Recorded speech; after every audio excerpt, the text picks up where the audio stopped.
Sebuah video dari Bucha pada tanggal 29 Maret beredar ke berbagai jejaring media sosial. Dalam narasi video yang beredar dituliskan, tidak ada petunjuk tentang mayat warga sipil yang dibunuh oleh angkatan bersenjata Rusia dalam rekaman itu.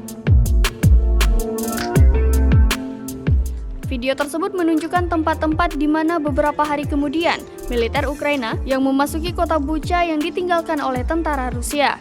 Ukraina sebelumnya mengklaim menemukan orang-orang Ukraina disiksa sampai mati, tersebar di sepanjang pinggir jalan.